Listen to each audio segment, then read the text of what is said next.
For some time people have been happily singing Kutongakoro and daydreaming about Zimbabwe reaching a golden age. This has been a result of the ascendancy of Mnangagwa, who ousted the long-staying president comrade R.G Mugabe.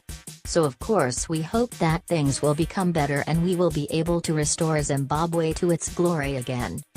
Let's go back down the memory lane again and try to discern what would have caused Zimbabwe to be in deep trouble like what it is in today. So in 1980 people danced in the streets and celebrated their freedom, which they had been deprived for quite some time. They hoped for a better life, and for the first 10 years they did receive the better life which they had hoped for. Quoting the words of Professor He did a good job. Then something happened. Different commentators have different ways of saying. Some of them say that Sally died and he married Grace and it has never been the same again. I do not know. Some of them said that he became a prisoner of some of his comrades. I do not know. But the only thing that I know is that all the historical dividends he had accumulated have now been squandered. Why? They have been squandered because Robert Gabriel Mugabe now presides over a country where there is 90% unemployment. Robert Gabriel Mugabe now presides over a country which does not have a currency but has a central bank. So for some reason the war veterans started to be given large sums of money. In 2000 we decided that we had to claim our land back and the whites were forcibly evicted from their farms. We crowned the event as the third Chimurenga, codenamed Hondo Yaminda. Our victory was short-lived because the breadbasket of Africa became empty and we started begging from neighbors in order to feed ourselves. The real trouble began when basic commodities started disappearing from shelves and could only be bought from the black market at exorbitant prices. Filling stations stopped offering their services and cars became toys for the children. Inflation then hit the country and Zimbabwe witnessed one of the highest inflation percentages in the world, to the tunes of 79.6 billion by mid-November 2008. Then the 2008 elections and the MDC-T party won with 47.9%, and it was claimed that constitutionally it had not won and there was supposed to be a rerun. Now some would claim that MDC-T had won with 73%, but we do not have real evidence to support that except rumors and a slip of the tongue from the former president.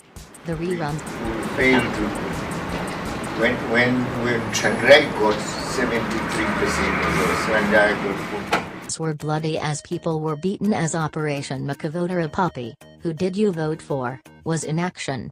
MDC-T withdrew and ZANU-PF won its one-man race.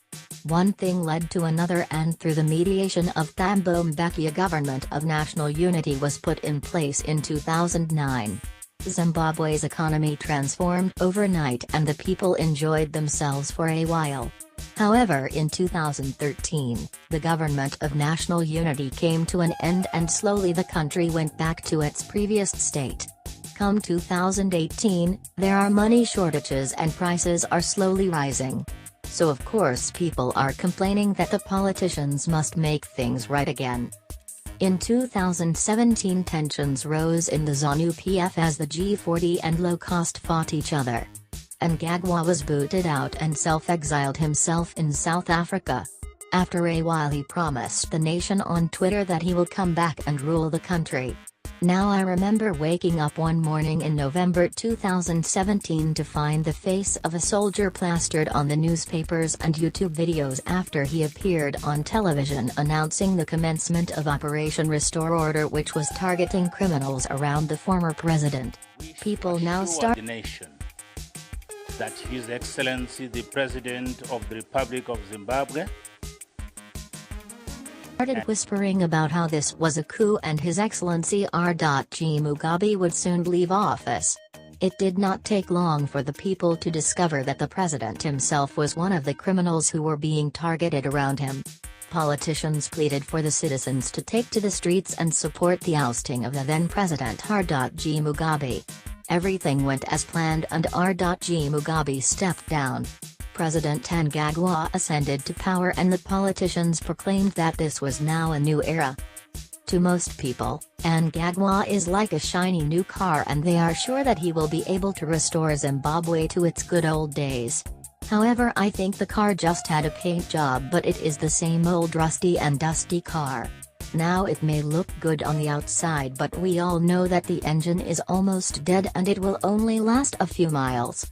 Let's not forget that Mnangagwa still belongs to the same old ZANU-PF which got the country into where it is today. Mnangagwa has also been holding high positions in the ZANU-PF party for 38 years. He has been part of the policy-making team which made crappy policies when the former president was in power. This makes us stop and wonder why we are calling this a new era. Once Mnangagwa got into power, he has surprisingly been acting strange in an un-ZANU-PF way if you get stride. He now wants to have relations with the West, who were sworn enemies of Zimbabwe under the former president. For once, the Zimbabwean votes can now be monitored by the international organization. The president is claiming that he wants free and fair elections. He has been moving around dancing to the Munangagwa tune and claiming that Zimbabwe is open for business. He wants to remove almost everything ailing Zimbabwe with much emphasis on corruption and revival of the economy. I mean, what this man says is too good to be true. As soon as Mnangagwa stepped into power, he promised to transform the country in 100 days. Let's just say most people had faith in him and trusted that he would do just that. Now the 100 days are over, and in order to determine what the future will be like, we have to see how good he is at getting things done. So far not much has been done, which is a clear indicator that he is not good at getting things done. Unemployment is still high, there are still long queues at the bank, and the industrial sector is still not yet revived, and the police have been shooting down people. Some people are saying the period is too short, but we must note that he is the one who promised it himself, and it has been done before in 2009. However, looking on the bright side, free state medical care for children and the elderly and a temporary reduction in fuel prices have been introduced. The government has also removed police roadblocks and spot fines for traffic offenses. According to the new president, at least $250 million out of an estimated $1.3 billion of externalized funds have been repatriated since the amnesty began. He also recently commissioned a South African company to supply hundreds of train wagons and locomotives for $400 million for the National Railways of Zimbabwe, NRZ, a struggling state-owned enterprise once hailed as Southern Africa's transport beacon. So in this regard, the first 100 days has seen some successes. Most people have been praising His Excellency for moving around the globe announcing that Zimbabwe is open for business. He has really done a good thing, because for once we are not relying on China only. However, I don't think that this deserves too much praise. Don't get me wrong, what he is doing is good, but I don't think that is not all that has been done. We have to look at what is being done on the ground in order to make Zimbabwe conducive for business. For starters, the Indigenization Act has been reviewed and we must clap hands for that. However, we don't know which business is Zimbabwe for.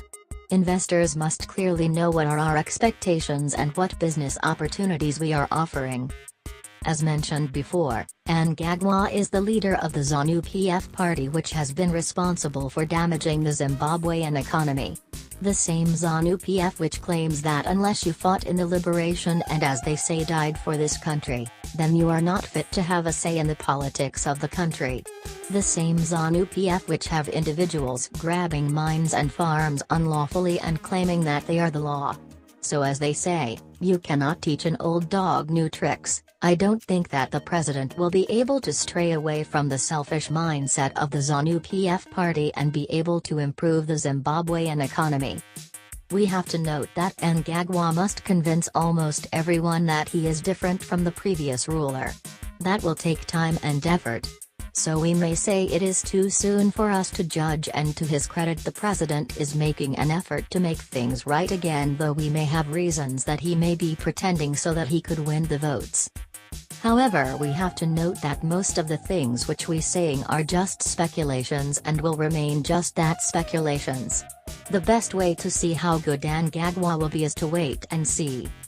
Enough about Mnangagwa.